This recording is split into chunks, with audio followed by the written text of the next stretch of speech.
On va se tenir debout, on va dire quelque chose en même temps pour commencer. Je ne pense pas que...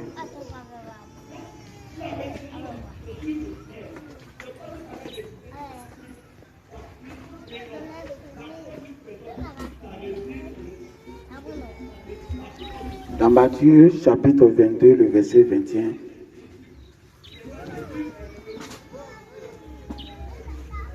Matthieu chapitre 22, le verset 21, de César, lui répondit-il. Alors, il leur dit, rendez donc à César ce qui est à César, et à Dieu ce qui est à Dieu. Dans Deutéronome, chapitre 11, le verset 23 à 24. Amen. L'Éternel chassera devant vous toutes ces nations, et vous vous rendrez maître de nations plus grandes et plus puissantes que vous. Tout lieu que foulera la plante de vos pieds sera à vous. Votre frontière s'étendra du désert au Liban et du fleuve de l'Euphrate jusqu'à la mer occidentale.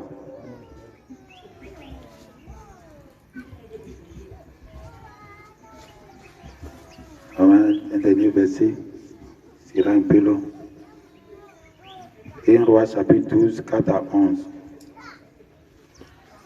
Ça parle du fils de Salomon.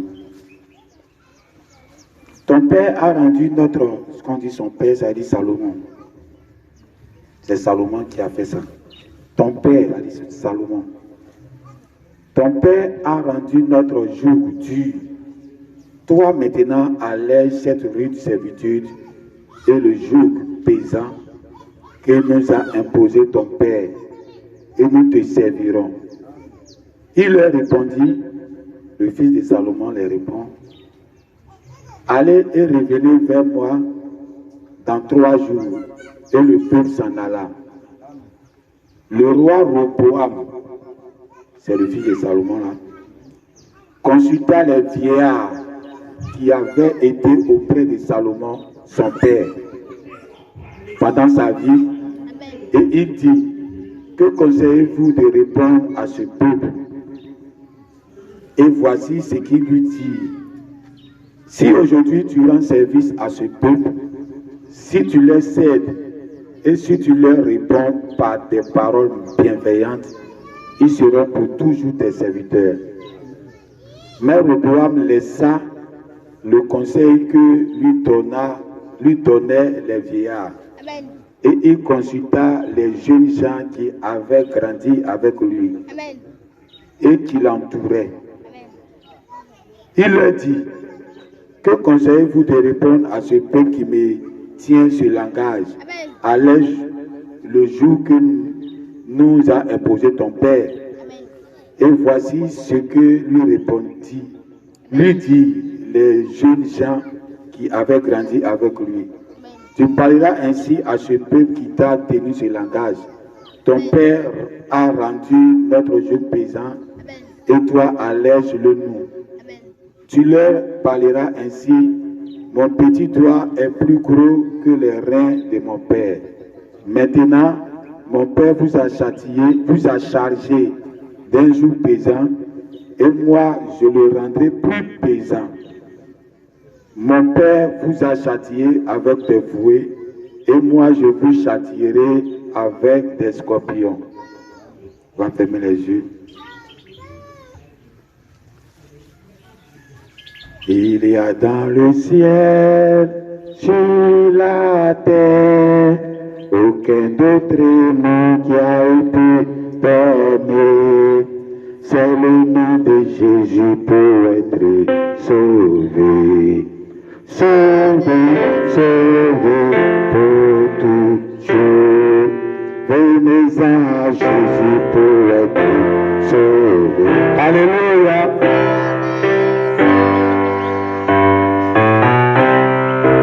Venez à Jésus pour être sauvé.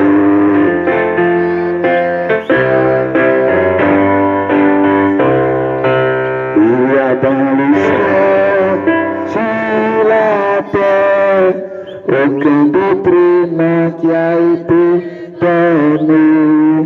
C'est le nom de Jésus pour être sauvé. Sauvé, sauvé pour toujours.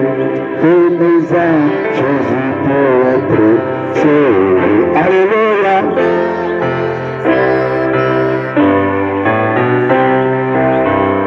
Père Céleste, nous sommes reconnaissants pour ce dimanche encore que tu nous as donné par ta grâce et par ta miséricorde. Nous savons que nous ne sommes pas dignes de nous tenir de relâcheurs, nous ne sommes pas dignes d'être appelés enfants de Dieu. Nous ne sommes pas dignes de tenir le nom du Seigneur dans notre bouche. Nous ne sommes pas dignes de te louer. C'est pour ça, Seigneur, si le Saint-Esprit, personne ne peut être digne dans ta présence. Nous déclarons ta grâce, ta miséricorde et ton sang sur cette église qui est le Saint-Esprit. Pour que ce jour soit un jour véritable de notre vie, pour que ça soit un moment mémorial qui va entrer encore dans l'éternité pour nous. Sois béni pour cet instant, sois béni pour tout ce que tu as fait dans l'adoration et pour tout ce que tu vas continuer de faire. Nous comptons sur ta grâce et que toutes les bénédictions que tu as prévues en ce dimanche nous descendent dans chaque assemblée partout dans le monde entier. Ce que tu as réservé pour cette occasion, fait ici à Tiasaye, nous voulons que tu puisses descendre cela dans le nom de notre Seigneur Jésus-Christ. Amen.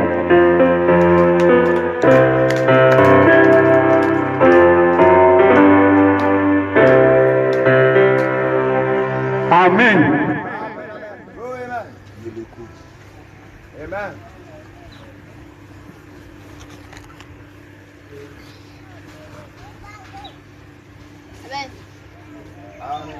Amen. On croit que c'est par sa miséricorde que nous sommes là.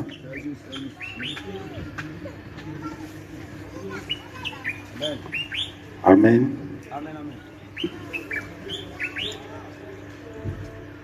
Amen.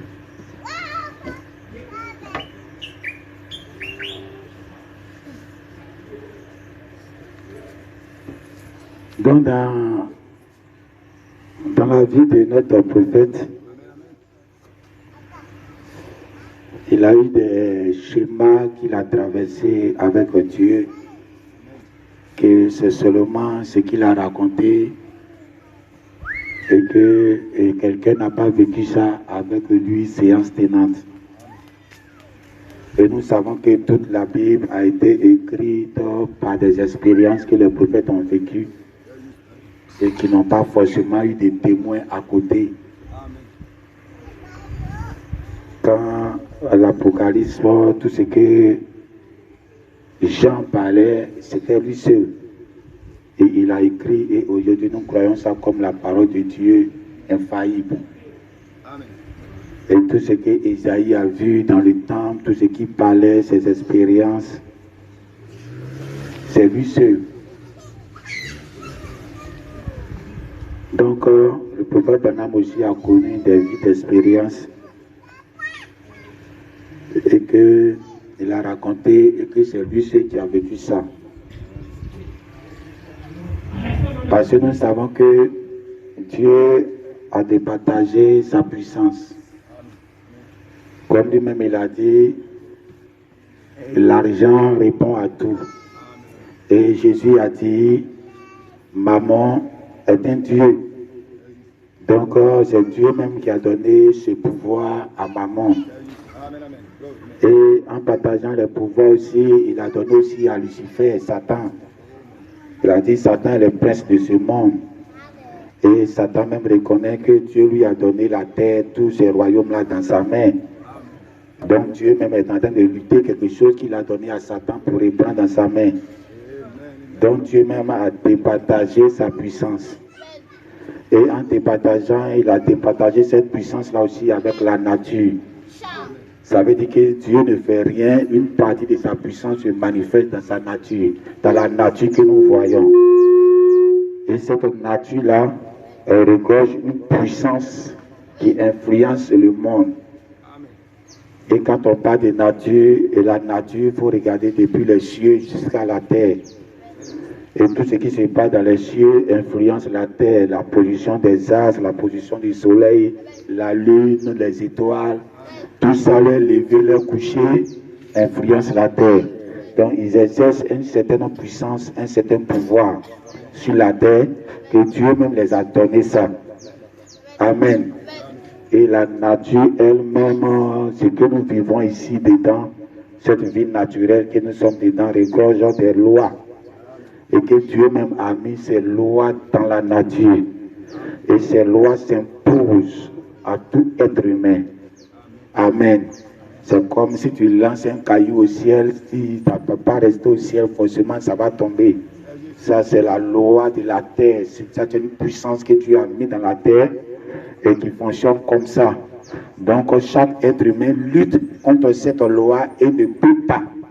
Voilà pourquoi les avions même qui volent, les scientifiques sont obligés de mettre certaines choses, de lutter comme ça un certain moment pour que l'avion puisse tenir un peu au ciel. Sinon, c'est un pouvoir, ça dit là, Dieu ne fait plus rien et ça fonctionne sans Dieu. Si je dis sans Dieu, vous devez comprendre parce que Dieu est dans tout. Amen. Dieu n'a plus besoin d'intervenir, ses réactions sont déjà dans la nature. C'est pour ça que quand tu respectes ta mère, tu respectes ton père, facilement tu as la bénédiction même si Dieu ne te bénit pas. Parce que déjà dans la nature, il est dit que quand tu respectes ainsi, tu seras béni en retour. Donc ce n'est plus Dieu qui vient lui faire le travail, c'est automatique. Amen. Donc c'est un peu comme ça que même les hommes ont fabriqué les ordinateurs. Les ordinateurs que nous voyons, c'est des programmes qui ont été faits. Et toi tu viens, tu ne peux rien changer, ça suit le cours des choses. Si le monsieur a programmé qu'à telle heure, il faut dévaquer tel montant d'argent sur la carte magnétique de tel monsieur, quand ça arrive, ça défaque, lui, il n'a plus rien à voir. Tu vas aller vers le monsieur, il va dire non, c'est la machine. Tu vois, donc tu vas vers Dieu, Dieu dit c'est la nature. C'est la nature déjà qui fait le travail pour Dieu et Dieu dort tranquille. Parce que Dieu est un être aussi. Ce n'est pas un vent que tu pensais, c'est un vent qui se promène comme ton vent. C'est un être humain qui est dans une maison quelque part, qui est logé quelque part et qui reste tranquille quelque part. Amen. Donc tout ce qui fonctionne là, c'est comme l'homme qui a mis et ça se fonctionne seul. Tu as la réponse sans que Dieu ne réponde. Amen. Et c'est comme ça, beaucoup sont répondus sans que Dieu ne réponde. Amen. Donc dans cette loi, nous vivons dans un monde que tout ça a des pouvoirs. Et ces pouvoirs-là nous lancent des défis à tout moment. C'est comme si c'est Dieu qui nous lance des défis à tout moment. Le prophète Branham était allé dans la forêt quelque part, très très loin, dans la jungle quelque part sur les montagnes, et la météo avait annoncé que quelque chose devrait arriver, une grande tempête vraiment terrible. Donc peut-être que les gens même devraient peut-être commencer à quitter un peu la ville, parce que ce qui allait se passer, ils ne connaissent pas le scénario qui va se passer. Et le prophète était pendant ce temps dans les montagnes, là-bas avec ses frères qui sont partis ensemble. Et c'est là que la chose a commencé effectivement comme la météo avait annoncé. Donc toute la nature, la terre et le ciel étaient ensemble pour que ce scénario se passe.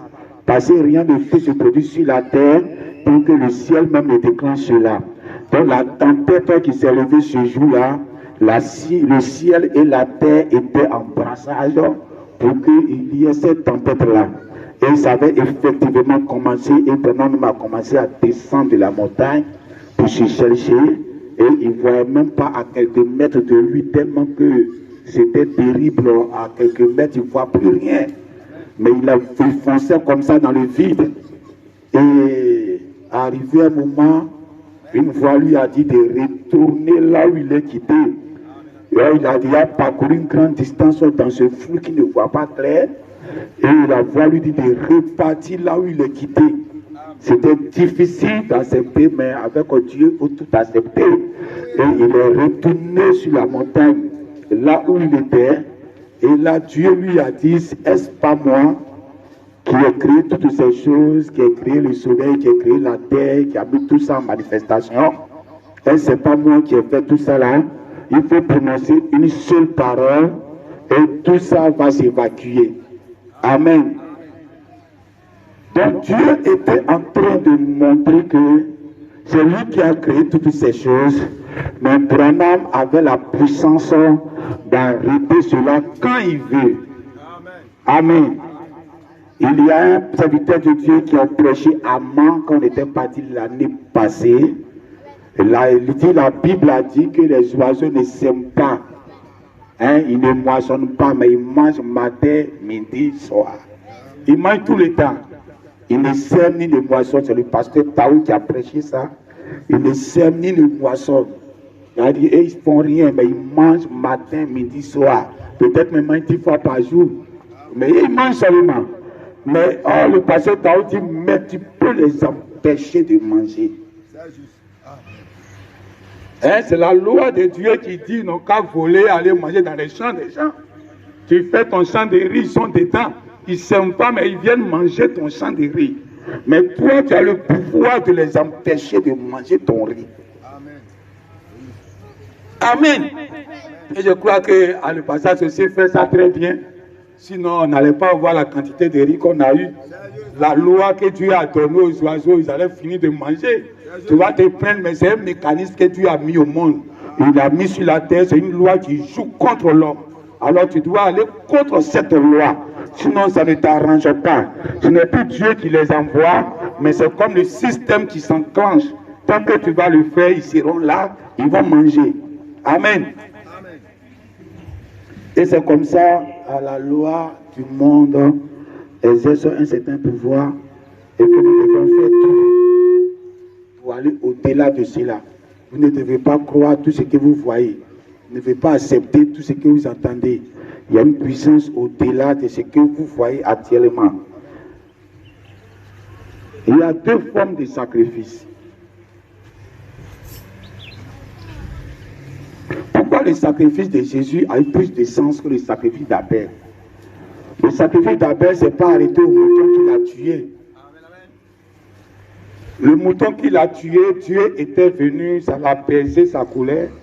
Donc, le mouton d'abord qu'il a tué, ça symbolisait, ça c'était au temps du péché que ça symbolisait la colère que Dieu a calmé en lui-même tuant un animal. Mais quand Abel même a tué un animal, ça symbolisait Christ Dieu qui aimait le sang pour que sa colère se calme. Mais Abel lui-même était un sacrifice. Abel lui-même était identifié à son sacrifice.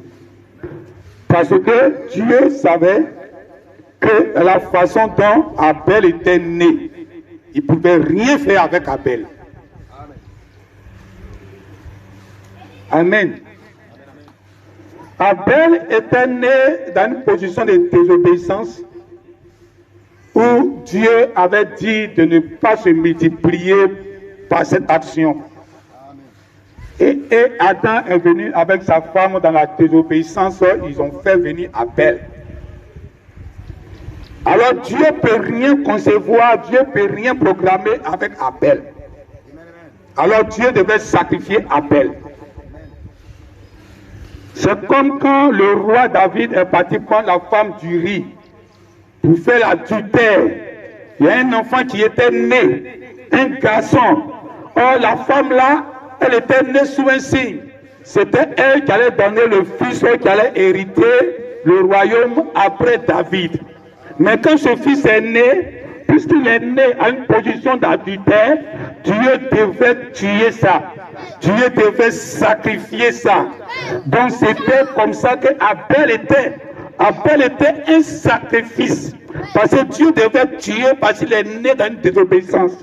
Mais cette désobéissance-là, quand Dieu l'a tué, son sacrifice n'est pas au même niveau que pour Jésus.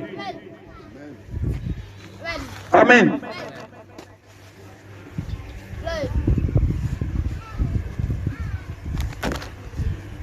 Il y a deux sortes de sacrifices.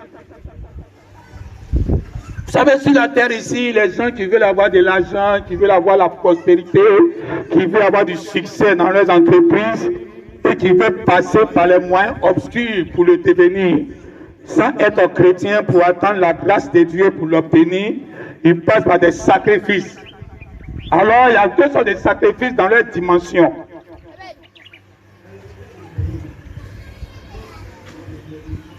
Le monsieur, il peut aller voir quelqu'un qui est rempli de démons et il dit à ce monsieur qui est rempli de démons qu'il veut devenir riche.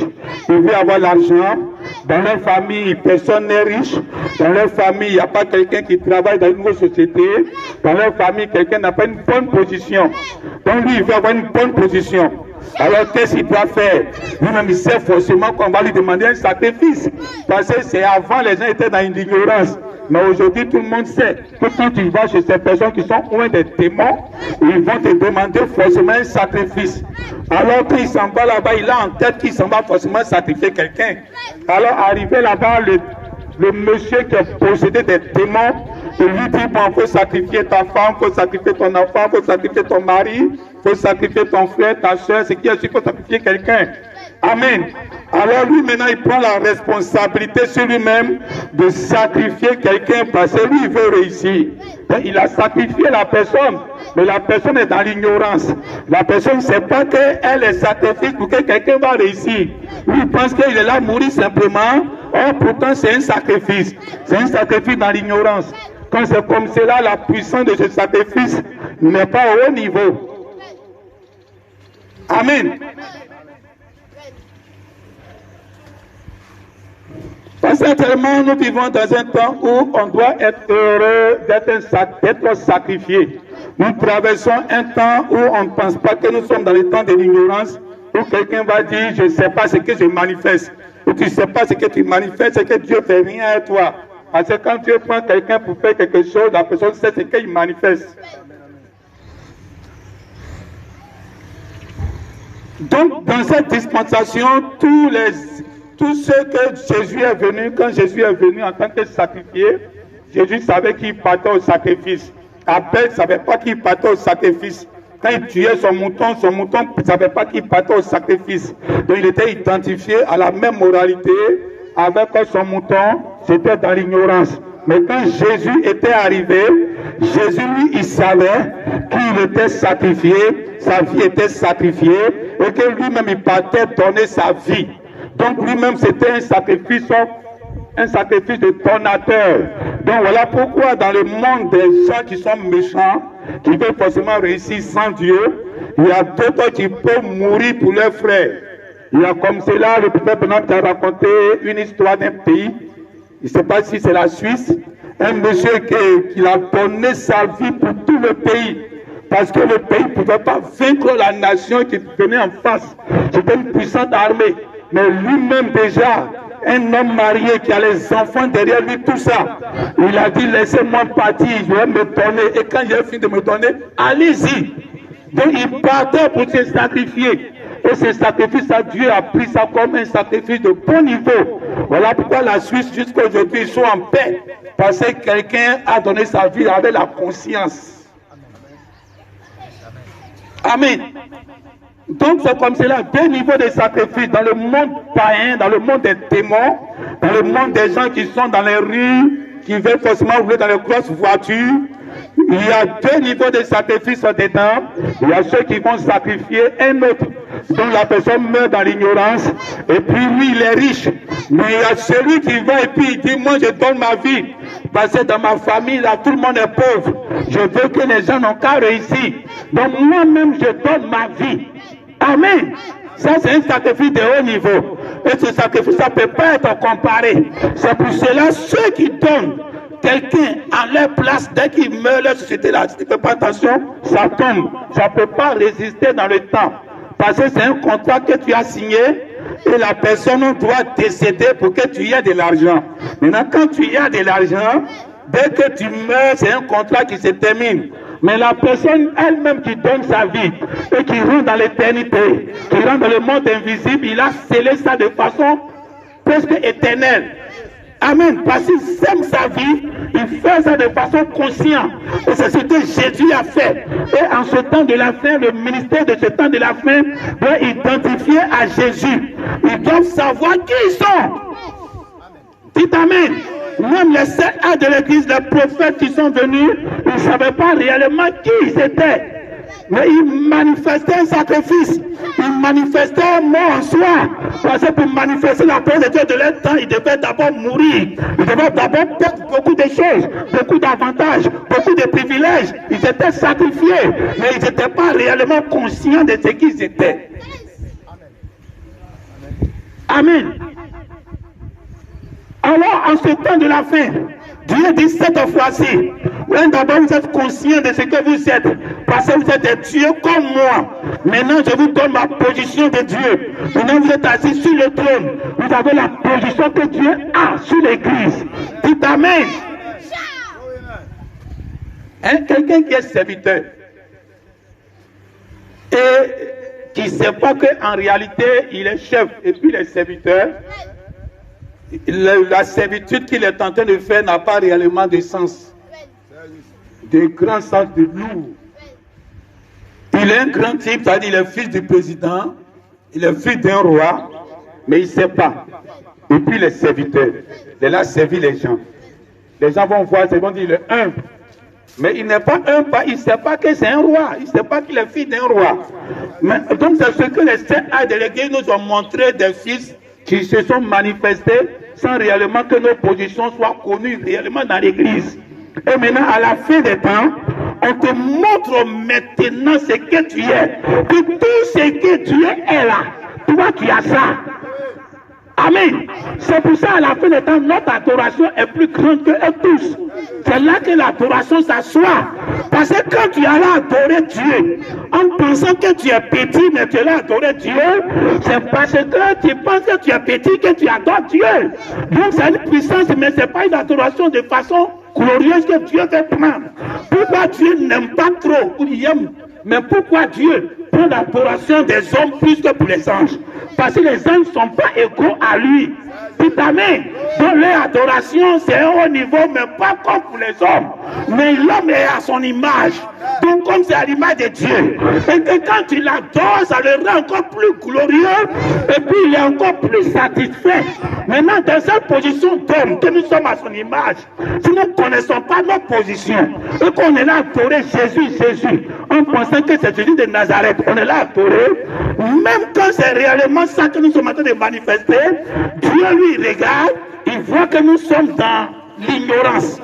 Donc même quand ce que nous sommes en train de poser comme acte, c'est un bon acte, mais comme c'est dans l'ignorance, ça ne peut pas prendre le super niveau de l'adoration que lui, Dieu, il veut.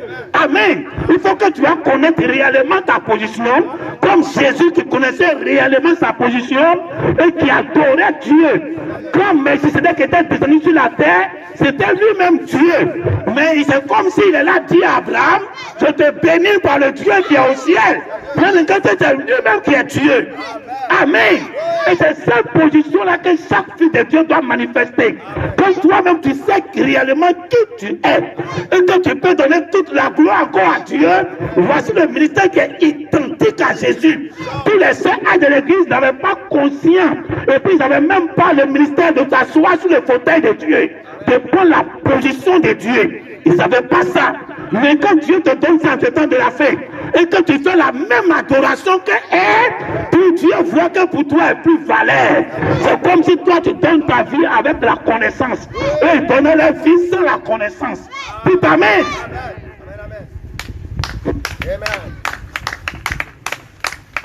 C'est pour cela que Dieu aime pour toi. Cette dernière adoration est beaucoup plus grande. C'est pour ça, obligatoirement, Dieu veut que tu saches ta position. Dieu veut que tu saches comment tu as positionné l'église. Là, comme ça, quand tu as ça, et que tu t'appelles, tu dis, Jésus prend, Jésus de Nazareth prend, Jésus est beaucoup glorifié. Amen, amen. J'ai fait un songe la semaine passée. Donc, j'ai voulu raconter ça le dimanche passé là, mais ce n'est pas venu en tête. Donc, c'est maintenant que j'ai raconté ça. Et que j'ai fait un songe où j'étais avec l'église, dans tous les frères et sœurs que nous voyons, j'étais avec eux, comme dans une salle, et puis je me suis écarté. Quand je me suis écarté, c'est comme si je partais quelque part et j'ai commencé à voler. Et je volais très haut. Comme quelqu'un qui s'envole, souvent vous rêvez aussi, vous volez. Donc je volais très haut. Et étant très haut, il y a une usine. Que vous connaissez les usines, souvent ils font les petits tuyaux de sortie de fumée. Lui aussi, son sortie de fumée est très haut. Donc au moment où je suis très haut, là, sa sortie de fumée aussi est très haut. Donc je suis là passé et puis sa fumée là, elle a venu. Je dis, mais ça c'est une intoxication. Il ne faudrait pas que ça va m'intoxiquer. Alors je suis passé à côté sans me faire intoxiquer. Et arrivé un moment maintenant, j'ai pensé. J'ai dit, attends, hier retourné à l'église, là où j'ai laissé les frères. Et quand je retournais, au lieu d'être dans la même dimension de hauteur, je voyais que je m'affaissais. Je m'affaissais jusqu'à j'étais peut-être à 1 mètre du sol.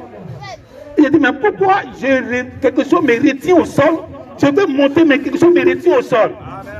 C'est comme ça jusqu'à... Donc je me posais les questions dans le sens, pourquoi je suis au sol? Je ne peux plus me lever. Donc j'étais à 1 mètre du sol et puis je volais jusqu'à je me suis retrouvé dans la salle où j'ai laissé les frères. Arrivé les soeurs, les frères, les soeurs, j'ai l'église d'ici. Arrivé là-bas, je n'ai vu aucun visage de l'église d'ici. J'ai vu d'autres frères qui étaient là-bas, mais pas les frères d'ici. Et j'ai vu qu'ils avaient quelque chose qui les piquait, qui les faisait dormir. Et quand j'ai vu ça, en même temps dans le songe, j'ai compris, donc c'est pour ça que je suis descendu en même temps. Parce qu'ils sont en train de tous dormir. Donc c'est comme la mouche cessée. La mouche cessée, c'est la mouche de l'Afrique. Quand il te pique, il te donne la maladie du sommeil. Donc ils se mettaient sur eux, c'était noir. Je mettais sur eux, ça les piquait, et puis tous ils dormaient. Et moi aussi, quand je suis arrivé dans la salle, quelques-uns ont commencé à se poser sur moi. Il a dit, vous n'allez pas me piquer aussi, donc je les chassais. Et puis quelqu'un aussi m'aidait à les chasser. Et c'est comme ça que je me suis réveillé. Alors vous voyez que dans ce monde que nous sommes, il y a deux dangers. Je peux partir tellement très haut.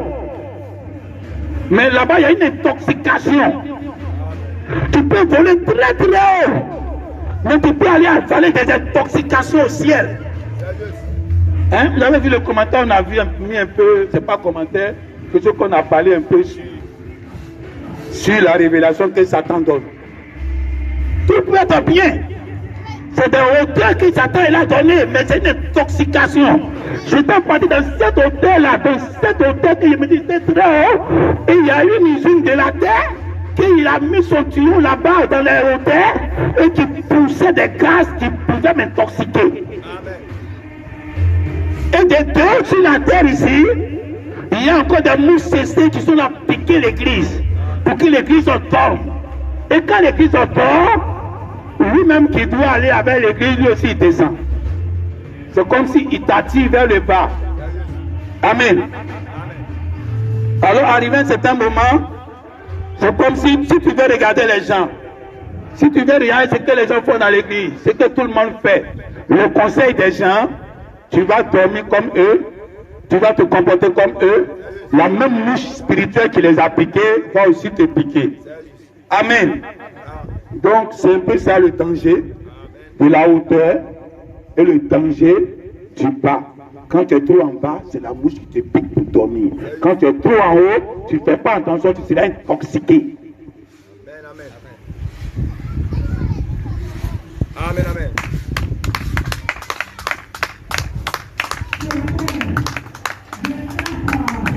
Amen. Donc je dis aujourd'hui c'est un petit message. Donc Dieu a dit, donnez à César ce qui appartient à César. Et à Dieu ce qui appartient à Dieu. Alors là, Jésus est resté dans un certain équilibre. Donnez à César ce qui appartient à César. Alors si toi tu as quelque chose que c'est pour César, donne à César. Si tu as quelque chose que c'est pour Dieu aussi, donne à Dieu. Mais quand Dieu avait dit au peuple d'Israël d'aller à Canaan, il a dit, voici Canaan que je vous donne. Mais seulement c'est où la plante de vos pieds va arriver que ça sera pour vous. Donc où la plante du pied d'un fils d'Israël va arriver à Canaan, Dieu te donne. Donc c'était une promesse qui était sur eux. Tous les territoires qu'ils devaient posséder, que les pieds soient arrivés là-bas. Une fois que les pieds arrivent là-bas, Dieu leur donne ce territoire. Mais ce territoire, Dieu dit, il y a des gens qui sont plus puissants que eux. Des nations plus puissantes. Tout amen. Il y a des nations plus puissantes.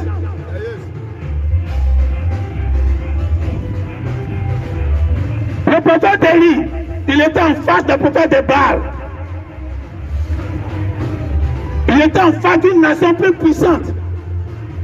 Ce n'était pas le prophète de Baal. C'était au-delà des prophètes de Baal. Il est parti dire au prophète de Baal, celui qui peut faire descendre le feu du ciel. C'est celui-là qui a le vrai Dieu. Ça, c'était plus que le prophète de Baal. Parce que c'était pour défier la loi de la nature. Comme domination sur la nature. Parce que le ciel, là, ça ne fournit pas le feu. C'est la terre qui fournit le feu. Mais lui, il va faire sortir le feu à partir d'où il n'y a pas le feu. C'est comme si lui, le prophète Élie, il va créer le feu au ciel. Parce qu'au ciel, il n'y a pas de feu. Le feu qui prépare ta cuisine, il n'y a pas ça au ciel. Mais lui, le prophète Élie, il va déjouer la nature. Il va faire sortir quelque chose là où ça n'existe pas. C'est amen. Alors la nature était une nation puissante. Que le prophète Élie devait vaincre cette nature-là. Aller au-delà de la nature, lui imposer lui sa loi. Tout amen. Amen, amen. Josué a été dans la même situation. Il combattait, il a vu que le soleil était en train de partir dormir.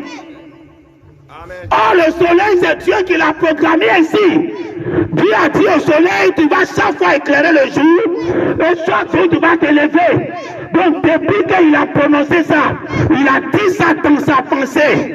Quand Noé est sorti de l'arche, qu'il aura toujours le soleil, il aura toujours le jour, il aura toujours la nuit, le soleil doit toujours se lever et se coucher à la même période. C'est la parole de Dieu. C'est un mécanisme que Dieu a mis dans l'ordinateur et puis Dieu l'a dormi. C'est pas Dieu qui se réveille chaque matin, il fait lever le soleil et puis ça va le faire coucher. Non, mais c'est la pensée de Dieu qui a travaillé dans l'ordinateur. Alors il devait y avoir quelqu'un qui pouvait s'arrêter là et puis arrêter la pensée de Dieu. Puis dit soleil, arrête-toi. Ça c'est une puissance de la nature. Dites amen. Oh, regardez la masse du soleil. Ça dépasse combien de fois la terre? Les scientifiques, peut-être ils ont ça. Combien de fois la terre ça dépasse? Mais il y avait un homme sur la terre qui devait arrêter ce soleil-là et arrêter la lune. C'est-à-dire arrêter tout l'espace. Tout amen. Arrêter le ciel, arrêter la terre. C'était un homme qui faisait ça. Mais ça partait contre la loi de Dieu. Mais il fallait que quelqu'un soit en lui. Tout amen. Celui qui est en vous. Et puis que ma pensée qui est au dehors. Tout amen. Ce qui est en toi est plus grand que ce qui est au dehors. Quand on dit ce qui est au dehors, on ne peut pas penser à Satan seulement. C'était un défi, il était parti lancer. Le prophète de Baal était là, mais c'était plus son problème. C'est ce qu'il a prononcé qui était son problème. Il faut que le feu va réellement quitter au ciel pour venir. Le prophète de Baal n'était plus le problème de lui. Putain, amen. C'était Dieu maintenant qui était son problème. Il faut que ton problème soit au-delà des hommes. Il faut que ça soit avec Dieu. Putain, amen. Tu sais, nous sommes différents des autres religions. Hein? Les musulmans, eux, quand ils mangent, ils disent merci à leur papa. Hein? C'est ça, j'ai remarqué ça beaucoup. Dès qu'ils finissent de manger, ils doivent remercier leurs parents. Le papa qui a donné l'argent, il doit le remercier. Mais le chrétien, lui, n'a pas ça dans sa nature. La Bible n'a pas dit ça pour le chrétien. La Bible a dit qu'il faut rendre grâce à la nourriture. Donc tu prends ça, tu bénis Dieu et puis tu manges. Tu t'amènes. Tandis que Dieu, lui, te fait quoi dans la Bible? Lui, au lieu d'envoyer ta pensée sur l'homme, il envoie ta pensée sur Dieu. Tu t'amènes. Au lieu de remercier l'homme, il te dit de remercier Dieu. Donc il t'envoie au-delà de l'homme. Voilà pourquoi toi, ton problème n'est pas l'homme, mais ton problème est Dieu. Le jour que tu n'as pas mangé, hein, tu ne vas pas dire merci à ton papa. Ouais, ton problème sera ton papa. Oh, si depuis longtemps tu sais que ton problème n'est pas ton papa. Si tu as mangé, c'est pas ton papa. Si tu n'as pas mangé, c'est pas ton papa. Ton papa, il est à l'aise. Il n'a pas de problème avec les enfants. Le jour il n'y en a pas, il dit c'est Dieu qui n'a pas voulu. Tout amène. Donc Dieu, lui, il ne met pas son église sur l'homme, mais il met son église sur lui-même. Tout amène. Alors le plus grand palabre que Dieu te donne, ce n'est pas avec l'homme, tu es avec Dieu lui-même. Quand on dit ce qui est dans toi, le plus grand que ce qui est dans le monde, ne pas penser à Satan. C'est pas pour penser à la pensée de Dieu que Dieu a mis dans la puissance de la nature qui joue contre toi. C'est ce qui est en toi qui est plus grand que ce que Dieu a dit au dehors. Tout amen. Ce que Dieu a dit dans la Bible là, ta pensée, ce qui est en toi est plus grand que ce qui est dans la Bible. C'est plus grand que ce qui est dans le brochure. C'est plus grand que ce qui est dans les banques. C'est pour ça que Jésus a dit, si on vous convoque devant les juges, ne partez pas les brochures, ne partez pas les paparazzi, ne partez pas les citations. Attendez-vous, Dieu qui est au ciel, il va vous donner ce que vous avez à dire à l'instant présent. Tout amen. Ça va écraser tout ce qui est écrit dans les bandes, dans les brochures et dans la Bible. Amen. C'est ça le plus grand. Donc quand Josué était là, Josué a vu que sa bataille était avec les hommes, mais son problème était avec Dieu. Amen, amen. Si tu as symbolisé dans la Bible un homme qui a fait palabre avec lui, ça vous dit que toi ton palabre réel là, c'est pas avec quelqu'un, c'est avec Dieu lui-même. Amen. Alors le monsieur s'est tenu là, il a regardé le soleil, il voit le soleil, ça va se coucher, il ne s'occupe plus de son actuel les gens. Il dit mon seul problème aujourd'hui, comment Dieu a levé le soleil, comment il s'en se coucher, je dois déjouer le programme de Dieu, je dois changer l'ordinateur de son ordinateur, je dois changer la puissance. Au lieu que c'est le soleil qui va commander, c'est moi qui ai commandé le soleil. Dites amen. C'est à ce niveau-là que les Christ ont pu arriver. Quand Jésus était sur la terre, il est parti demander la nourriture à un arbre qui n'était pas en sa saison. Il s'en fout de ça. Non, Dieu a dit que c'est en février que manque doit venir. Je m'en fous de ça. Moi, je veux que tu viennes aujourd'hui en octobre. Ils vont me donner les manques. Tu vas déjouer la loi de Dieu. Si tu ne me donnes pas, je te maudis. Le figuier n'a même pas de choix. Il a été maudit. Oh, pourtant, ce n'était pas sa saison. La Bible a bien signifié ça. C'est pour te dire que ta réelle puissance là, ce n'est pas pour aller contre Satan, mais c'est pour déjouer la loi que tu as mis dans la nature. Il faut déjouer ça. Amen. Alors là, une puissance descend. Il dépose son pied droit sur la mer et son pied gauche sur la terre. Et puis il lève sa main au ciel. Ça veut dire qu'au moins il est là descendre là. Il y a quelque chose qui est dans sa tête, il est là calculé. Cette descente est différente de tous les descentes que je suis en train de faire. Jésus est venu, Moïse était là. Même je suis venu sur la terre, il a rendu visite à Abraham. Mais cette descente que je vais faire le jour là doit être différente. Je dois prendre une combinaison sur l'eau, sur la terre et dans l'espace. Trois choses qui nous sont très indispensables. Donc c'est ce que nous vivons aujourd'hui, et ce que l'ange a pris domination. Amen. Quand il descend, parce que l'homme est constitué de 65% de l'eau. Hein? Donc tu es vivre éternellement, mais il faut dominer ça. Il faut ton pouvoir dessus. Il faut ton autorité dessus. Ça doit être sous ton pied, sous ton contrôle. Donc il a dit, je te pose mon pied sur la mer. Parce que la terre même là est à l'image de l'homme. La terre est composée de 70%, 75% de l'eau. Et le corps de l'homme, 65% de l'eau. Mais je dis c'est pareil. Pourquoi il dit c'est pareil? Parce que les bébés, les fœtus, quand ils naissent, tout ça, ils sont à 80% de l'eau. Donc pour eux, dépasse le niveau de la terre, l'eau sur la terre. Donc si on veut prendre ça pour combler le vide qui est dans les 65%, nous atteignons déjà les 70%. Ce qui veut dire que la façon que Dieu a fait la terre, en laissant l'eau dominer la terre, c'est comme ça qu'il a fabriqué l'homme. L'homme est composé même chose comme la terre. Donc si tu dois dominer ton corps, pour faire de ton corps ce que tu veux, ce qui a le plus pouvoir dedans, tu dois dominer l'eau, tu dois dominer la terre, et puis dominer le temps. C'est-à-dire le temps, là, toi, tu maîtrises ça. Il n'y a plus de limite à ton temps. Tu vas dans l'éternité à ton temps. Tu vas dans l'éternité à ta respiration. Dis amen. Une domination qui était là descendre. Il avait une pensée. La pensée là, il doit réunir les trois pour les mettre à celui qui va avaler le livre. En avalant le livre, il avait les trois dominations en lui. Amen. Alors il descend. Mon Dieu, sur sa tête, il y a 7 couleurs de l'arc-en-ciel. Donc il y a 7 qui sont sur sa tête. Donc c'est comme s'il il donnait le chiffre 7 aux gens. Oh, il ne donnait pas le chiffre 7 aux gens. Hein? Il ne donnait pas le chiffre 7. Il avait 7 couleurs de l'arc-en-ciel sur sa tête. Lui-même, il était le 8e. Donc il donnait le chiffre 8 aux gens. C'est comme dans l'Ancien Testament, Dieu a dit que vous allez adorer 7 jours. C'était le samedi que ça arrivait. Mais dans la pensée de Dieu, ce n'était pas 7 il donnait, c'était 8 il donnait. C'est-à-dire que c'était même la pensée de Dieu d'adorer le dimanche. C'était la pensée réelle de Dieu. Mais Dieu a donné le chiffre 7 d'abord. Il a donné les 7 actes de l'église. Donc quand on regarde les 7 actes de l'église, on pense que c'est ça notre destination. On pense que c'est ça, avoir les 7 couleurs de l'arc-en-ciel. Oh, Dieu nous promet un 8e qui n'a rien à voir avec les 7 couleurs là. Mais lui, il est en haut. C'est lui l'ange qui est là descendre là. C'est lui le 8e. C'est lui le plus puissant. C'est lui que Dieu te donne. Dis amen. Dieu te donne pas les 7 messagers. Dieu te donne le 8e. Si tu as le 8e, tu as tout en lui. Amen. Alors quand on voit le 28 février, les 7 anges sont venus, alors on doit savoir que quelque chose encore manque. Parce qu'on a parlé de têtes. Il y a eu 2 têtes là-bas. Il y a eu une tête qui avait 7 couleurs, et puis il y a une tête qui avait 12 couleurs. Qui avait 12 étoiles sur sa tête. Hein? Rien pour faire l'adoration. Dieu donne les 7.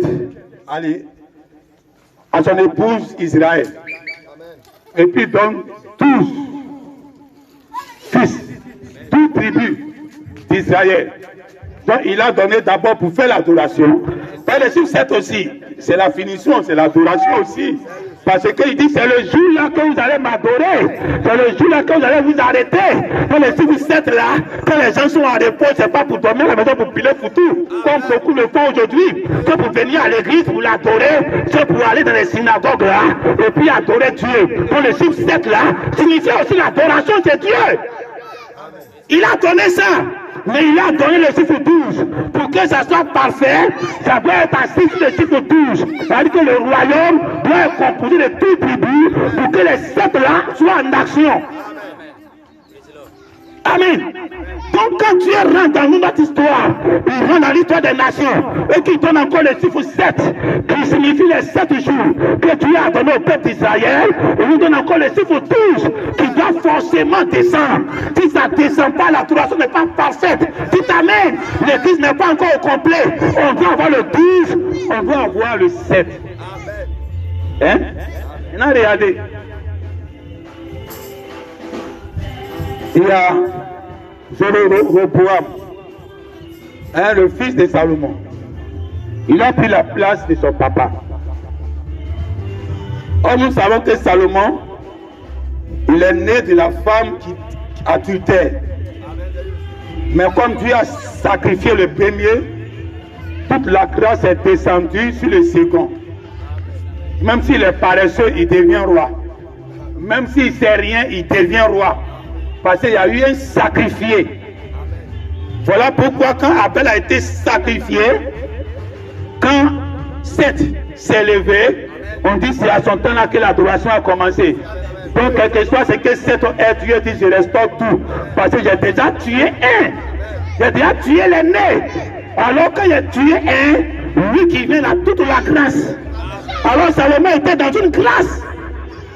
Que Dieu avait tué quelqu'un, mais dans l'ignorance. Et regardez ce que vous allez faire actuellement avec la connaissance. Hein? Que je meurs pauvre, mais vous soyez riche. Que je sois enterré, mais vous ne serez pas enterré. Dieu va respecter ça parce que tu passes en connaissance de cause. Tu ne parles pas ça dans l'ignorance. Où Dieu, les gens sont partis. Ils ne savaient pas ce qu'ils faisaient. Aujourd'hui, là, si Dieu prend vos pasteurs, c'est en connaissance. Donc quand il s'en va là, ça veut dire que derrière lui, la grâce, même si tu veux, tu ne veux pas. Il faut coller ton nom sur lui seulement, tu vas partir. Quelqu'un qui est mort, il n'était pas conscient. Maintenant Salomon vient. Même quelqu'un veut prendre sa place. Dieu dit, ne donne pas place là. C'est Salomon qui va prendre. Salomon prend le règne. Pendant toute sa vie, il n'y a pas palabre. Il a régné sur l'église. Il finit, il s'en va. Son fils maintenant prend la place. Son fils, car Salomon avait rendu la vie des gens difficile. Mais personne ne pouvait parler, parce qu'il était trop puissant. Amen. Bon, maintenant qu'il est mort, le peuple dit que ton papa nous a rendu notre charge difficile. Alors toi, son fils, peut diminuer ça pour nous. Alors Roboam dit, il va réfléchir. Ils n'ont qu'à aller dans 3 jours, il va revenir. Et ils s'en vont. Roboam prend consultation avec les vieux qui ont grandi à son papa, qui étaient autour de son papa. Et ils lui ont donné des bons conseils. Qu'il faut diminuer ça pour le peuple. De toutes les façons, tu as déjà tout gagné. Israël a déjà tout gagné. Diminue ça pour le peuple. Au lieu de rester sous les vieillards, il a laissé pour les vieillards, ça prend pour les jeunes. Amen. Il faut rester sur le comportement des vieillards. Laisse les jeunes gens. Ce que tu as grandi à eux, laisse-les. Rien ce que tes parents ont fait. Rien ce que les prophètes avant toi ont fait. Regarde dans leur lutte. Regarde comment ils ont commencé. Comment ils sont morts. Comment ils étaient seuls. Comment ils sont restés seuls. Il ne faut pas regarder ceux-là. Tu veux regarder le temps présent, tu ne peux pas suivre Dieu. Voilà pourquoi la Bible dit que quand Malachie 4 vient, il ramène le cœur de la jeunesse aux vieux. Amen. Amen. Maintenant, regarde. Oui, c'est un peu en consultation avec les jeunes. Et les jeunes gens, les pasteurs d'aujourd'hui, ceux qui sont bien zélés, ils disent non, mais ça, on ne doit plus suivre ça. Il faut aujourd'hui alourdir la chose. Mais écoutez, la prédication de Branham qui fait 2 heures du temps. Habituellement, on écoutait ça à 2 heures du temps. Aujourd'hui, quand tu vas écouter, ça fait 4 heures du temps. Notre charge est devenue trop lourde. Une prédication qui fait 45 minutes. Qu'avant tu vas écouter rapidement, pour écouter la voix de ton prophète un peu, et puis finir sa prédication bien à l'aise. Donc tu cherches une prédication de 45 minutes rapidement. Parce que tu n'as pas trop le temps, donc tu écoutes, et puis tu termines bien, puis tu fais autre chose. Aujourd'hui, la prédication de 45 minutes, c'est 90 minutes. Parce que forcément, on doit d'abord écouter la voix du prophète avant qu'on va écouter pour l'interprète. Ça devient une charge trop lourde. Amen. Dites amen. Et regardez un peu. Il y a quelqu'un qui me disait, un pasteur, comment on parlait de jouer les bancs sur le net. Le pasteur m'a dit, même dans la Bible, le prophète Branham dit qu'ils ont joué les bancs de Moïse. Je lui ai dit, ok, montre-moi où ils ont joué les bancs de Moïse. Il dit, le prophète Branham dit, dans les 2 espions, au temps de Josué, quand il a envoyé les 2 espions chez Rahab, quand ils sont arrivés chez Rahab, le prophète Branham dit, ils ont joué les bancs de Moïse devant Rahab. Il dit, ah, déjà ta citation va te tuer aujourd'hui. Ils ont joué les bancs de Moïse devant Rahab. C'est ça, vous allez voir que ce que vous faites aujourd'hui est nul. Qu'est-ce qu'on appelle jouer les bancs? Donc c'est ce qui s'est passé là-bas. Maintenant, j'ai posé la question. Est-ce que Rahab a entendu la voix de Moïse?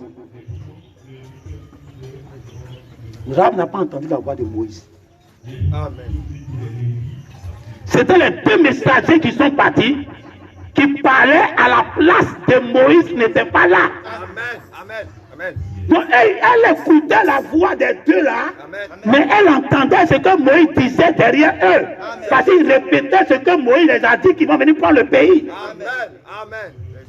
Donc dit qu'attendre la voix du prophète, c'est ça jouer les bandes. Déjà ce que Branham vous a montré comme identification de jouer bandes dans la Bible, vous contredit aujourd'hui. Maintenant de Dieu, qu'est-ce qui s'est passé dans leur réunion là? Ils sont sortis avec une résolution qui n'existait pas, ni dans les bancs de Moïse, ni dans les bancs de Josué. Oh, Branham dit qu'ils ont joué les bandes. Donc en réalité, si on veut voir qui joue les bandes aujourd'hui, c'est nous. Amen. C'est nous, on fait textuellement ce que ces 2-là ont fait chez Rahab. Vous n'entendez pas la voix de Branham ici. Seulement, vous répétez ce que Branham a dit. Et vous croyez ça comme Rahab. Vous croyez ça comme la femme épouse qui croit ça par la foi. Tout amen. Et maintenant, on ne s'arrête pas là. On déborde de la mesure que Dieu nous a donnée. Ils sont partis à une mesure de Moïse, mais ils ont débordé. Quand la femme a dit, bon, je ne voudrais pas que vous me tuiez, moi et ma famille. Ils n'ont pas dit non, ça n'existe pas dans les citations. Hein. On est dans les bandes. Non, ça n'existe pas. On vient de tuer tout le monde, même bébé. Non, il n'y a pas de solution. Si tu veux nous vendre, on allait les tuer là. Parce qu'elle allait les vendre à son peuple et puis elle allait les tuer. Et puis on allait voir où ils vont arriver. Et c'est ce que beaucoup vont être aujourd'hui. Parce qu'ils sont là à regarder dans les bandes. Or, toutes les solutions ne sont pas dedans. Il fallait une solution qui est posée. Moïse n'a pas traité ça. Moïse n'a pas dit si vous partez que quelqu'un vous sauve, sauvez-le en retour. Ça n'existe pas. Alors eux-mêmes devaient être loin de l'Esprit de Dieu qui allait combattre l'écriture. Dites amen. Alors ce qui est descendu a combattu la pensée de Dieu que Moïse a exprimé le jour-là. Que tuer tout le monde, et le jour-là ils ont été loin. Ils ont dit qu'on va prendre la domination sur Dieu. On va imposer quelque chose à Dieu aujourd'hui. Alors comment on va faire?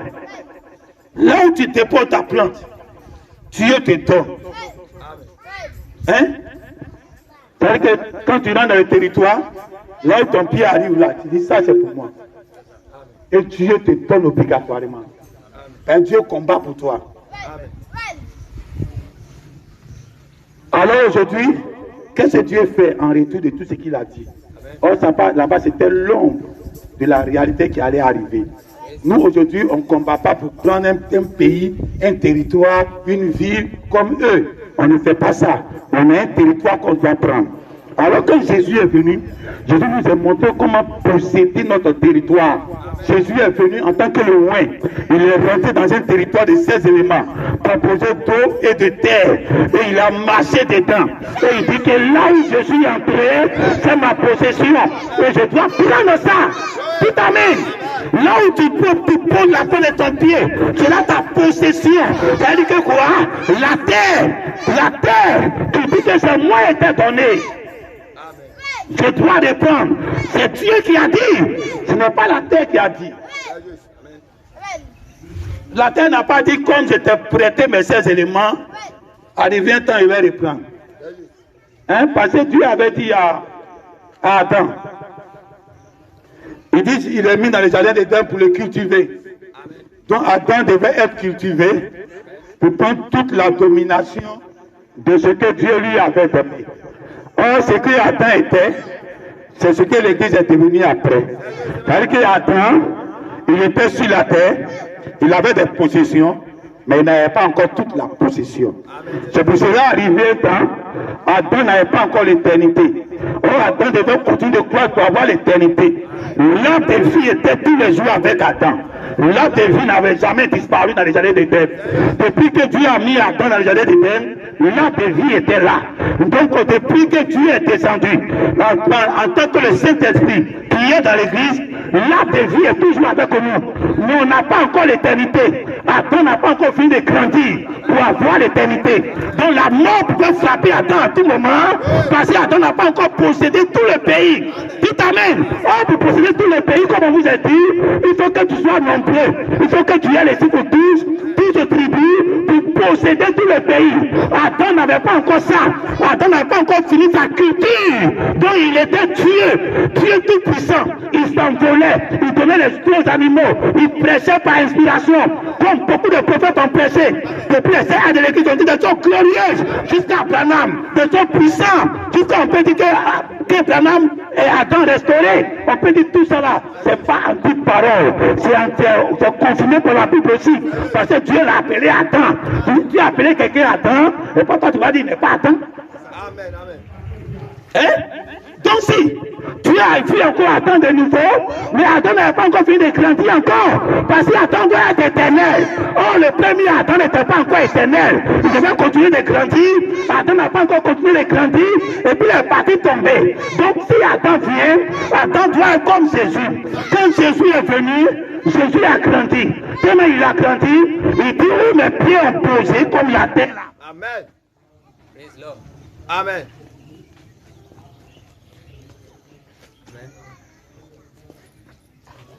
Amen.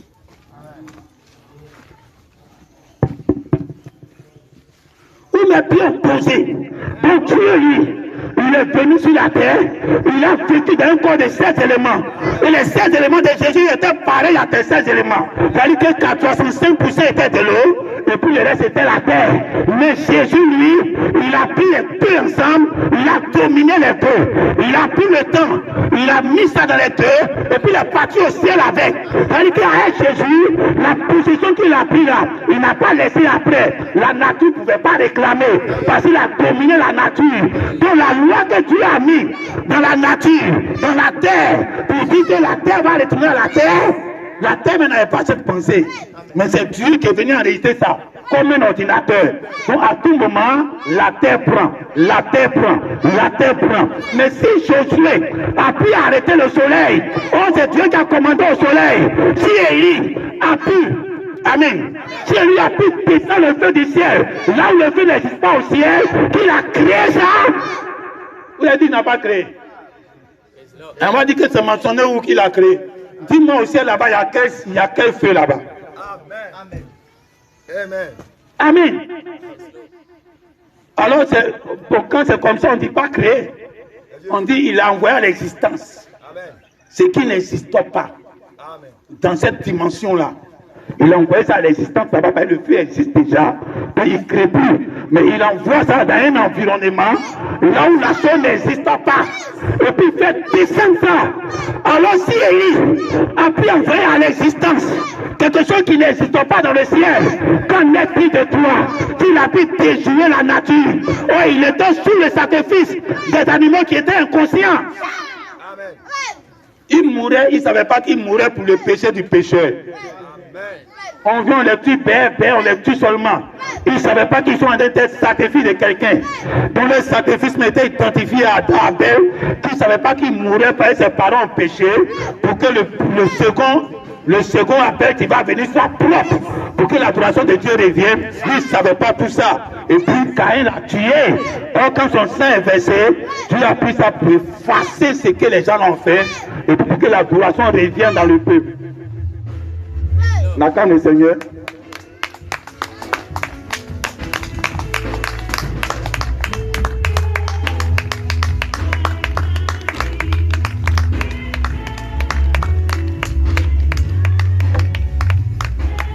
Alors pour toi, c'est beaucoup plus grand. Avec un sacrifice, hein, regardez dans le pays. On prend encore cet exemple-là. On a pris pour un autre pays, or ça existe ici. Il y a une histoire qui est racontée sur une société ici en Côte d'Ivoire, une société de transport. C'est un monsieur qui a dit, dans sa famille, tout est pauvre. Il n'y a jamais quelqu'un qui a l'argent. Donc lui, il va aller donner sa vie pour que sa famille soit riche. Ça, c'est l'histoire qui est racontée sur cette société. Et qui sont confirmées partout comme étant la vérité. Mais aujourd'hui, cette société est la plus solide que celui qui s'en va et puis dit, je vais avoir société aussi, mais il y a tué 10 personnes. Si tu faut tuer toute la Côte d'Ivoire, une seule personne qui a donné sa vie, ça vaut mieux que 100 milliards de personnes que tu as tuées et qui ne sont pas conscients, qui sont morts pour te rendre riche. C'est pour cela ce que Dieu te donne aujourd'hui, avec un Éphésien, avec tous ces Éphésiens qui sont en train de prendre leurs positions, ils savent qu'ils sont comme Jésus, pareil à Jésus, même qu'ils trônent où Jésus est, et puis ils te disent que je suis son serviteur, je me mets en bas, je peux même mourir pour que vous réussissez. Moi je ne peux pas atteindre le but, mais vous atteignez le but. Si tu dis ça, et que tu es au nord, ça veut dire que pour toi là, si tu as mis à cacher, si tu es élu par quelqu'un qui est ignorant, pour toi là, c'est tu vas cacher. Moi je te dis debout. Il est très important d'être conscient. Tu n'es pas conscient qu'il ne faut pas la valeur. Tu n'es pas conscient de ce que tu fais, il ne faut pas la valeur. Non, on est Dieu, mais ce n'est pas important. Non, même si on trône, on ne doit pas parler de ça. Ce n'est pas important, c'est important. Si tu l'as mis dans la Bible, c'est parce qu'à un certain moment, il veut que tu sois comme Jésus. Jésus a dit, qui m'a vu, a vu le Père. Si quelqu'un ne peut pas proclamer ça dans notre temps aujourd'hui, c'est que le mystère de Jésus n'est pas encore de retour sur la terre. Si quelqu'un ne peut pas dire, nul ne vient au Père sans passer par moi, si ce n'est pas encore arrivé, le ministère de Jésus n'est pas encore arrivé. Quand ils sont arrivés à la porte de la paix, les deux étaient là. Ils ont vu le plateau qui ne marchait pas depuis 40 ans. Ils ont dit au plateau, je n'ai ni or, je n'ai ni l'argent, mais j'ai Jésus de Nazareth. Jésus de Nazareth. Donc ils ont Jésus de Nazareth, mais ils n'ont pas l'or, ils n'ont pas l'argent. Toi tu as l'or, toi tu as l'argent. Le corps de Dieu, quand ça a commencé, Dieu commence par le pied, par la fondation. Et la fondation c'est l'aïné. L'or et l'argent ça vient en haut. La fondation c'est l'aïné. Quand ils regardent, ils voient qu'ils n'ont pas encore la tête, ils n'ont pas encore la poitrine. La poitrine on dit c'est tout d'or. C'est ici on met la poitrine. Et quand on prend les 4 fleuves, comme vous avez identifié ici, ça arrive à la poitrine et ça inonde. Oh, ils étaient aux genoux. Aux genoux, c'est l'aïné. Ils disent, on a ni l'argent.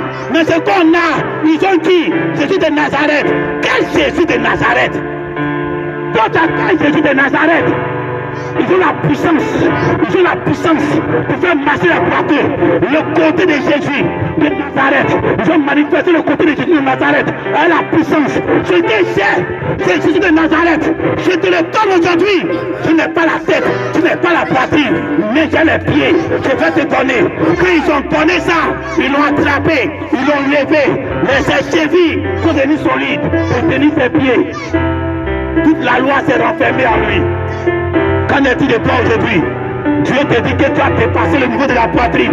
La poitrine est descendue. Le roi est ici. La ceinture est ici. C'est descendu. Et dit, vous avez dépassé ça. Vous êtes encore un 4e niveau. Où l'on a mis ça, il note les gens. Où quand on est arrivé là, on fait demi-tour. Et si tu rentres là, c'est un terrain.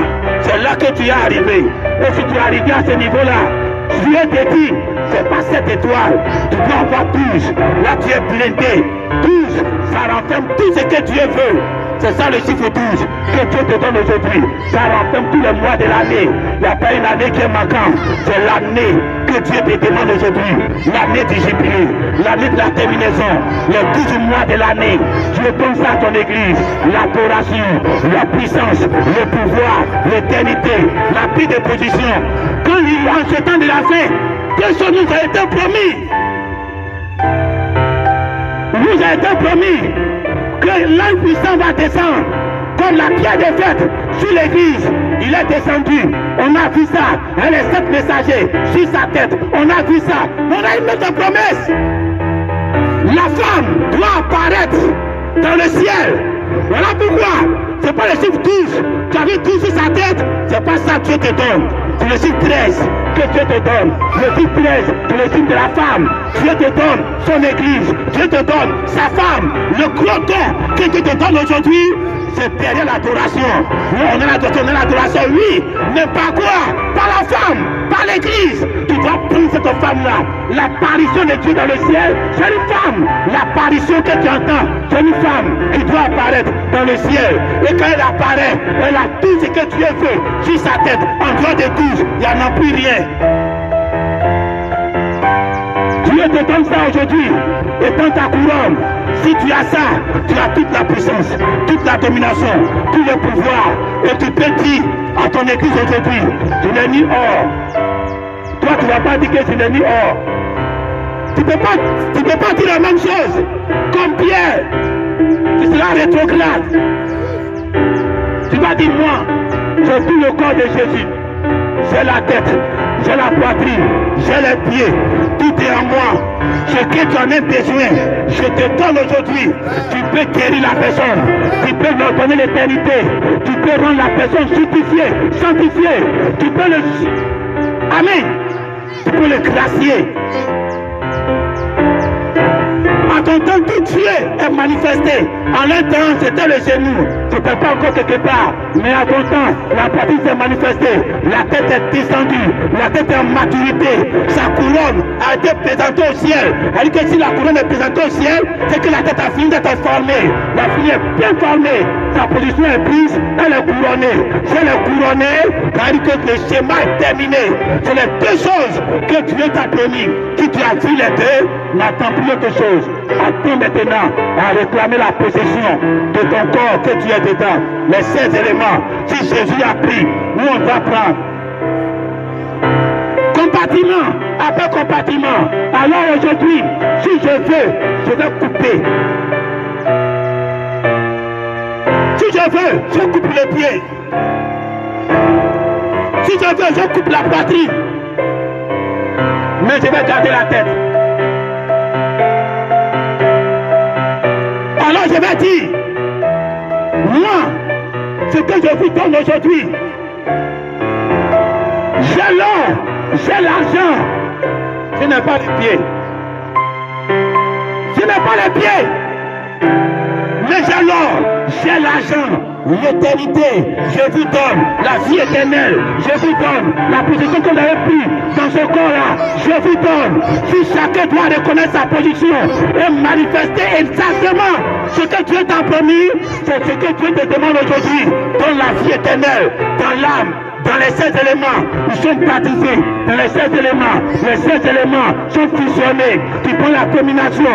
Quand l'impuissant a crié ton commandement, tu touches ces commandements que tu as mis dans la terre et dans l'eau. Alors toi, tu as fait crier aujourd'hui. Pourquoi tu es que ça retourne? Pourquoi tu n'es pas allé avec? Tu vas déjouer ça. En ce temps de la femme, va déjouer ça. Ne laisse pas la mouche cesser de te piquer. La mouche cesser de l'Afrique. Dieu merci qu'il était arrivé, aucune personne de l'église n'était là. C'est les autres qui ont été piqués. Alors on ne doit pas se laisser influencer par n'importe qui. Tu dois savoir où tu es. Et tu dois écouter le conseil des vieillards. Et laisser les jeunes gens qui se lèvent aujourd'hui. Laissez les jeunes gens. Comment Branham a marché. Comment Branham a évolué avec Dieu. Branham était seul avec Dieu. Hein, on ouvre les yeux. Dans la même position que Branham était. Puis il a arrêté la tempête. Il voulait retourner. Dieu lui a dit, il faut marcher avec moi un peu.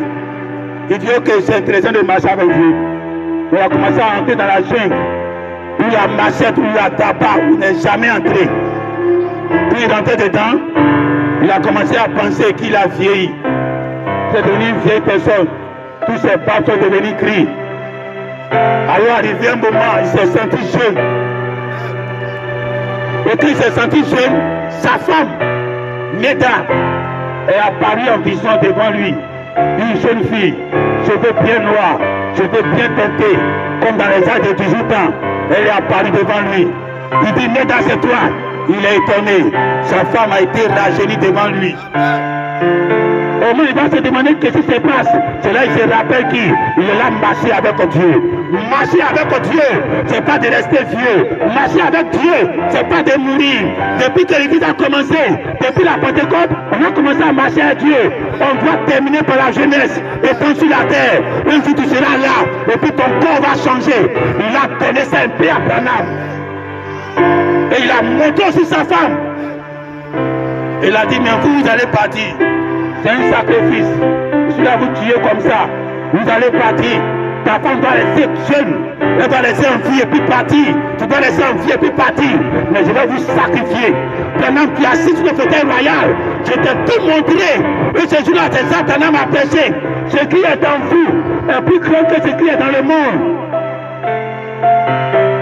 Si Dieu est en toi, est plus grand que Dieu qui est au dehors. Alors à ce moment-là, Branham, il savait qui maintenant il était. Il savait quelle position il a en Dieu. Même autorité qui était en Jésus. Il savait que la même autorité est venue chez lui. Il a arrêté l'espace, arrêté le temps. Tout bloqué. Rajeunit sa femme, se rajeunit lui-même. Et il est parti. Alors Dieu a sémé. Mais toi, qu'en est-il de toi? Qu'est-ce qui va se passer avec toi? Tu dois savoir que Dieu va réaliser ce rêve de Branham dans ta vie. Où tu seras là, tes cheveux blancs vont disparaître d'un coup. Tes barbes vont disparaître. Qui t'a dit qu'un enfant de 18 ans à barbe? Toutes tes barbes là vont disparaître. De l'autre côté là, tes barbes là vont représenter ton côté adulte. Mais ce n'est pas barbe physique que tu vas aller pousser là-bas. Alors qu'en est-il de cette position que Dieu te donne aujourd'hui? Prends autorité sur la possession que Dieu te donne. Une possession de terre différente du peuple d'Israël. On peut tenir debout.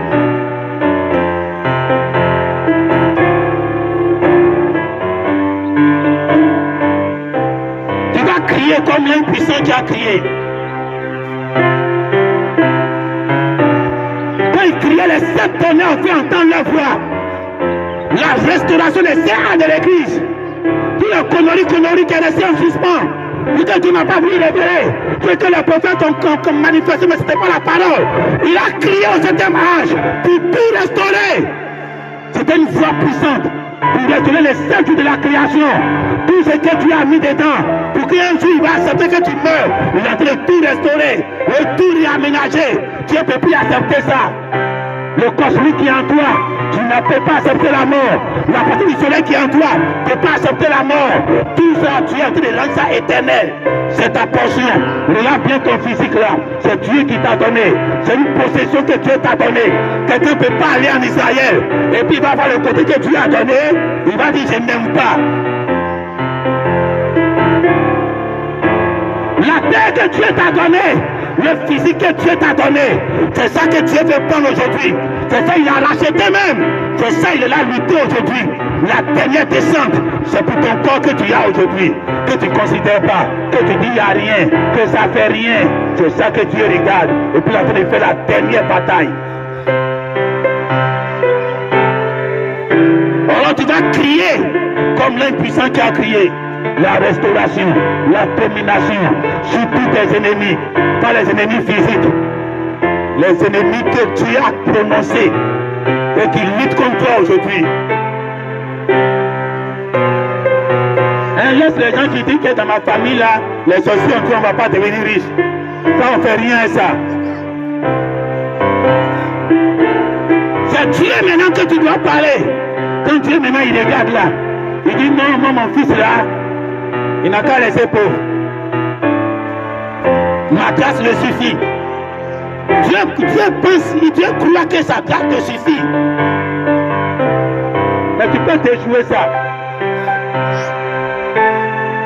Dieu dit, vis par ma grâce. Les oiseaux ne sèment, ne moissonnent pas. Mais ils mangent jour après jour. Mais tu peux avoir compte en banque. Tu peux déjouer toutes tes paroles là. Et puis avoir compte en banque et puis dormir en paix. Tu ne travailles pas métal.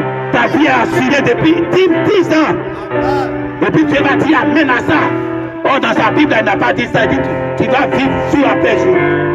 Donc tu es capable de tout changer. Alors si tu es capable de faire ça, qu'en est-il de ce qu'il a dit de ces éléments? La terre ne peut rien. Tu n'as rien à la terre. C'est toi qui t'es mis sur la terre. Mais c'est Dieu qui te dit que la terre n'a qu'à enregistrer ça. Alors toi aujourd'hui, tu joues ça. Tu crier comme l'ange là. Il a crié. Crions ensemble. Je prends domination sur toutes choses. Je prends domination sur le monde entier. Je prends domination sur la terre. Je prends domination sur le temps. Je prends domination sur l'air même que je respire. L'air ne peut pas m'abandonner. Je prends domination sur les éléments. La terre ne peut pas réclamer ça. J'ai pris possession. Là où mon pied a pris peur, je prends ça. Jésus a pris pour lui. Il est les hommes devant moi. C'est la portion que je regarde. Je n'ai ni le pied, même la poitrine. Si je veux, je n'ai pas. Mais le côté de l'achèvement, de la tête que Jésus est parti à son corps physique, j'ai ça. Je réclame ça. Je te donne ça. De crier comme l'impuissant a crié. Commence à crier sur ton corps. Commence à crier sur les éléments. Commence à crier. Tu prends l'autorité sur ça. Tu ne peux même pas te laisser te vaincre. Non, je suis d'en haut. Un jour ça va partir. Un jour Dieu va prendre ça. Non! Dieu t'a donné la puissance de dominer sur son ordinateur. Les saints de l'église sont là pour restaurer tout ce que Dieu a fait et puis se laisser en suspens. Donc quand Bonhomme est venu, les 7 tonnerres, ça restaure tout. Alors tu as plus qu'Adam. Ne l'arrêtons pas Adam. Branham a été comme Adam, mais on l'a enserré comme Adam. Tu as plus qu'Adam, tu as comme Jésus. Tu as plus que Jésus, tu n'auras pas de tombe. Un espace vide, un espace n'a pas de support, un espace où jamais quelqu'un n'a manifesté ça. C'est ça que Dieu te donne aujourd'hui. Tu as plus qu'Adam, tu as même plus que Jésus. Jésus est parti de ces éléments. Sa possession, il a pris. Mais il a eu tombe.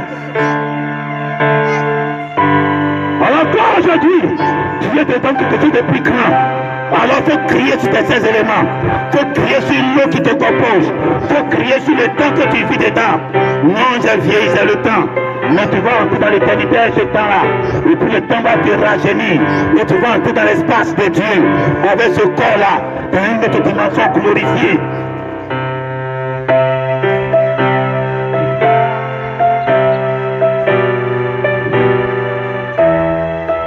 C'est un combat terrible. Il dit cette nation nations sont beaucoup plus puissantes que vous. Les nations que vous partez dans leur pays sont plus puissantes que vous. Quand l'un puissant descend, il ne parlait pas doucement. Il a crié d'une voix forte, une autorité, parce que c'est une autorité qui est dans la terre, l'autorité qui est dans l'eau, l'autorité qui est dans l'espace. C'est Dieu même qui l'a mis. Il a crié d'une voix forte, comme le chien lion. C'est un combat, c'est pas une petite affaire.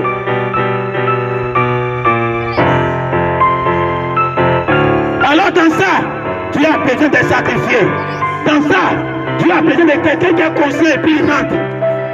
Branham a été conscient et puis il a été enterré. Coleman a été conscient et puis il a été enterré. Deux personnes qui ont été sémées. Non, tu vas partir obligatoirement. Non, ton corps va changer obligatoirement. Ça ne dépend pas de ce que tu fais. Salomon dormait à la maison. Son frère est parti prendre le trône. Mais c'est les gens qui sont venus le chercher. Il n'a pas fait par là de ça. C'est les gens qui l'ont cherché. C'est les gens qui vont venir te chercher. Tu es couché chez toi à la maison.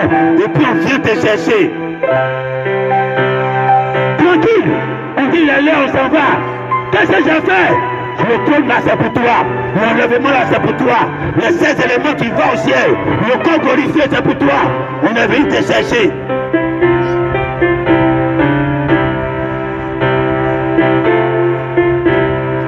L'armée sur des tentes, c'est pour ce combat-là. Les tentes que l'on avait parlé ici des bâches. En réalité, les bâches là, c'est comme toiture. Ça ne descend pas jusqu'au pied. C'est les militaires qui ont des tentes comme des bâches, mais elles les tentes là, les bâches là, ça ferme jusqu'au pied. Les grandes tentes, mais elles les côtés se ferment.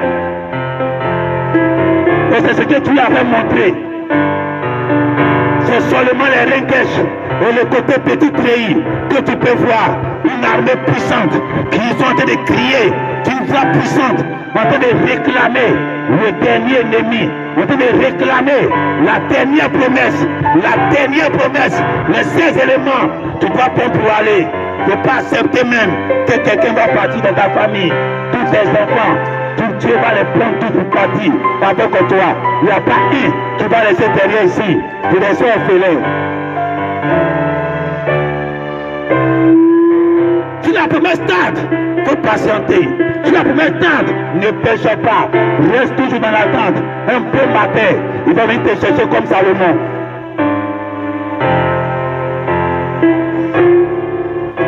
C'est pas ce qui a dit en son temps, on a commencé l'adoration.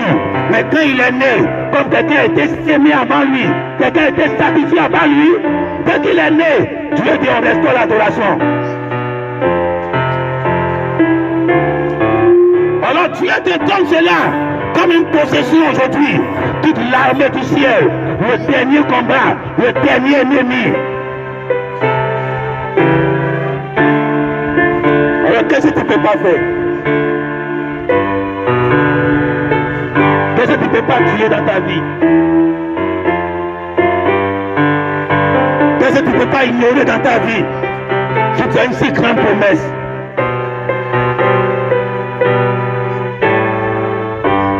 Ça va bouleverser le monde. Que toute une famille entière disparaît. Ça va bouleverser le monde.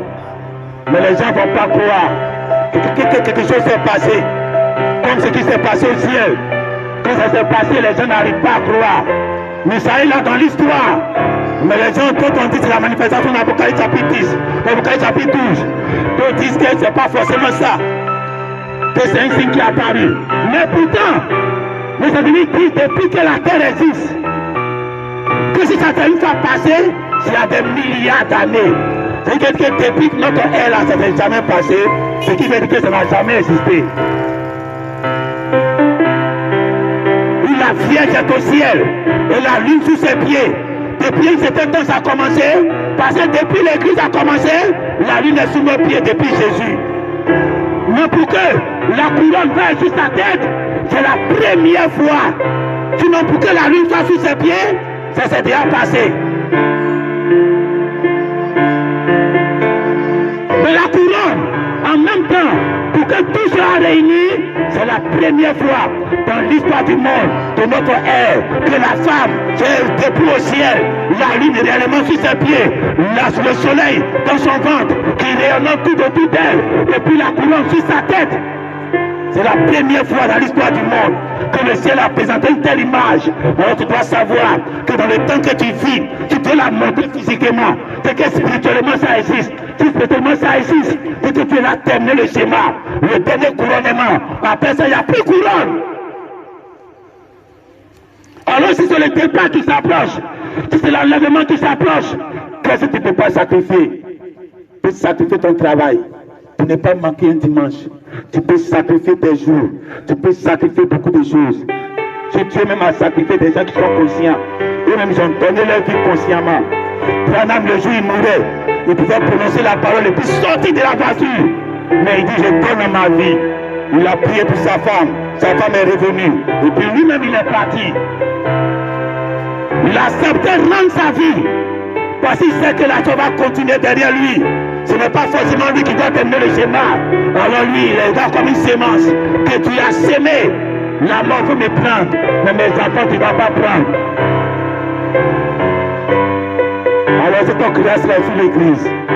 Et sur ta vie. Et sur ton ministère. Et sur ta famille. Et sur tous tes enfants.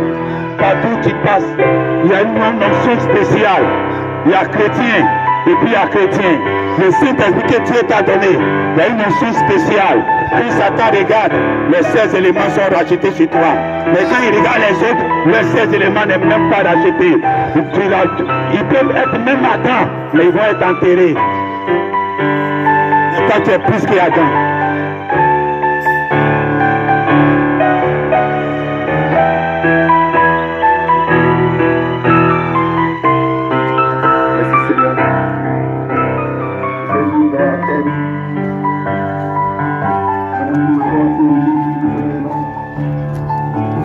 Allons, nous,